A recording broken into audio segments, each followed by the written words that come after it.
Бул лицей анан кийин ушул жатып окуп жатсам, мен мисалы менин деле тамак ашым өзүмө керектүү жеткиликтүү алып келе алгам да.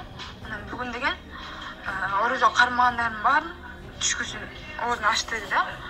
Ачпай атса келип карап ач дешип ачтырышты да. Анан мен бирок ыйык Рамазан айында курулуп өткөргүм келип аткан жакта мен да орозо кармагым келип атат.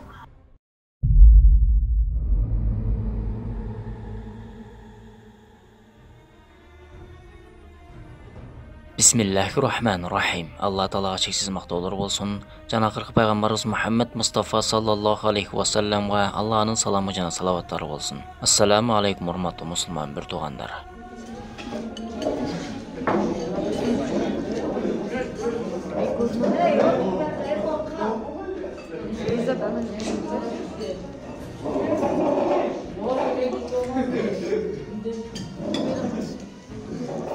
Мына бул окуя Таластын Манас районунда болгон. Ал жердеги мугалимдер орозо кармаган окуучулардын оозун мажбурлап ачышкан. Бул лицей анан кийин ушул жатып окуп жатсам, мен мисалы менин деле тамак ашым өзүмө керектүү жеткиликтүү алып келе алгам да. Анан бүгүн деген орозо кармагандардын баарын түшкүсүн оозун ач деди да. Ачпай атса келип карап ач дешип ачтырышты да. Анан мен бирок ыйык Рамазан айында курулуп өткөргүм келип аткан жакта мен да орозо кармагым келип атат. Бул маалыматты укканда төбө чачыбыз тик туруп, Кудум Союзунун дооруна барып калгандай эле болдук. Ошентип мындай маалыматтар укугубузду коргоп бергиле деп кайра келе бергендиктен Таласка да жетип бардык. Мындай жагдай бул мектепте болуп жатканын ошол жердеги окуучулар да тастыктады. 28 окуучу балдар кыздар орозо кармаган экен. Андан 24-ün оозун ачтырып коюптур да. 3-4 эле калыптыр. Ушу чынбы? Чын, э? Мен өзү орозо кармагам. Ошо биринчи күн кармадым, анан эжек анын алдында сүйлөшкөнбүз, эжек менен ушундай болбойт деген да. Анан эмне болбойт десем, мындай эмеде жазылган деп айтты. Мыйзамда жазылган. Ким айтты эжеке? Ошо эжек директор айтты. Ошо директор менен сүйлөшкөм да, мен жегиле деди. Жегиле ким айтты? Ошо эжектер бүттүр. Качан? Баягы. Биринчи. Бул мектепте намаз окуганда уруксат эмеспи? Уруксат эмес. Бул жерде орозо кармаса болобу бул мектепте? Жок. Уруксат эмеспи? Жок. Ким уруксат бербей атат? Директор. Эжекелерби? Эмне деп атат? Оозуңар ачылат атабы? Сен орозо кармабадыңбы? Кармагам. Аузуңду ачтырып салышты. Ооба. Ким ачтырып салды? Ким ачтырып салды аузуңду? Класс жетекчиңби? Сен орозо кармадың эле. Класс жетекчиң ачтырып салдыбы? Жок, бир ойнчу. Көрүңүздөр мынакей. Жоолук менен орозого аябай каршы болуп атат. Орозону карман окуучулардын баарын 2 күн, биринчи күнү орозонун биринчи күнү жана экинчи күндөрү обедте, полникте ачтырды, кыйнап. Директор ачтырды. Жана директор класс жетекчилерге айтып, класс жетекчилер бүттүк окуучулардын маңдайына келип алып, оозуна тамак салышты. Ачпай аткандардын ата-энесине кайра чалып отуп, окуучуларды ачкызды да. Жок, салынам дегендер бар, намаз окуйм дегендер дагы бар, аларга дагы тыюу салып атат да. Корккондон намаз окуй албай, жол салына албайт. Ооба.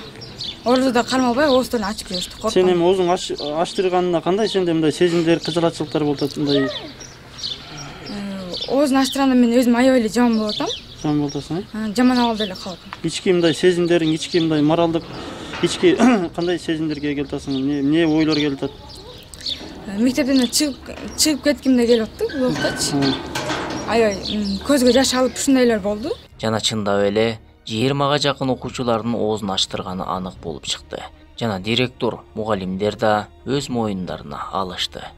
Жана эжекелер, сиз эжекелерге дайындаган экенсиз, класс жетекчилер мажбурлап ооздорун ачтырыптыр. 20дан ашып, менде ар биринин аты жөндөрү деле бар да. Ошо негизи моюна саласызбы ошону? Эми окуучулар оозун ачсын деген. Ушул жерде да эскерте кетчү жагдай. Жалал-Абад, Ош, Баткен мугалимдерине караганда, Таластын бул мугалимдери азамат чыгып, кылган күнөөлөрүн кылдым деп моюндады. Жана мындан кийин Кыргыз Республикасынын мыйзамдарына каршы иш-аракеттер болбойт деп кепилдик берди. Соң жалпы окуучуларды топтоп, эми эч кандай жоолукка да орозо тутууга да тыюу салбайбыз деп балдарга убада берди. Баягы мен конституцияны окуп бербедимби? Эми баягы динди мынтип жайылтканга эч кандай мекемеде андай эме жок деп, орозо кармабагыла деп айткам. Анан кийин эми мондай кылып укукта жазылган экен, ар ким өзүнүн орозо кармайбы, намаз окуйбу. Эми намаз окуйт элем деп мага эч ким келген эмес. Анан ошо эми орозону кармай бергиле. Тыюу салынбайт, мындан кийин дагы. Бирөө мисалы жолук салынгысы келсе, ага деле тыюу салынбайт, Тыюу салынбайт. Тыюу салынбайт. Мен кимге тыюу салдым? Жалпы эле уруксат бердиңиз да? Эми мындай көрүнүштү өзүм көзөмөлүмө аламын деп директор убада берди. Жана ошол жердеги мугалимдерге окуучуларга тийишпегиле деп эскертүү да берди. Эми бул буйругу канчалык ишке ашат, аны көрө жатарбыз. Кийин районго бардык. Ал жерден жоолукка, орозо кармоого эч кандай тыюу жок экенин айтышты. Мусулманча жолук салынган тыюу салынбайбы? Салынбайт андай.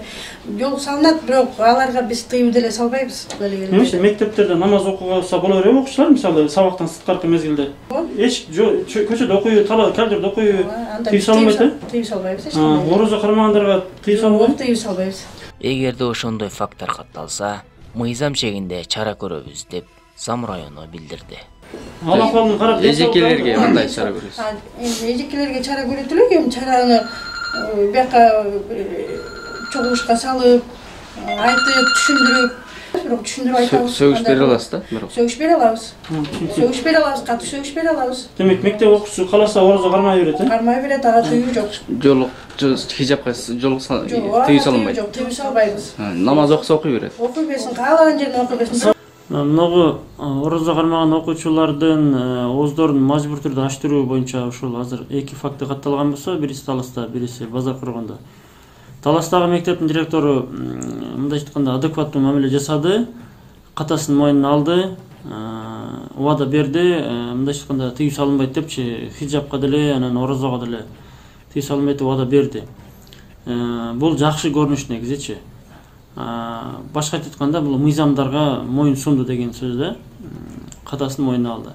Талас облусунун Манас районунда Кыргызстандын башка аймактарына салыштырмалуу директор жана мугалимдер районону угушат экенин жана орозо кармаса тыюу жок экенин, жоолук менен келген кыздарга эч кандай кысым көрсөтүлбөйт экенин билдик. Тыюу салбайбыз. Мисалы намаз окубаган, көчөдө өтүп мындай несирөдө жүргөн кыз деле жол салмаса кандай болуп калат, мындай боло береби? Же бир жолукту ким салынса болот, ким салынса болбойт. Эми ар бир окуучунун өзүнүн каалоосу да. Өзүнүн каалоосу? Бирок канчалык иш жүзүнө ашат, аны убакыт көрсөтөт. Ассаламу алейкум ва рахматуллах ва баракатух.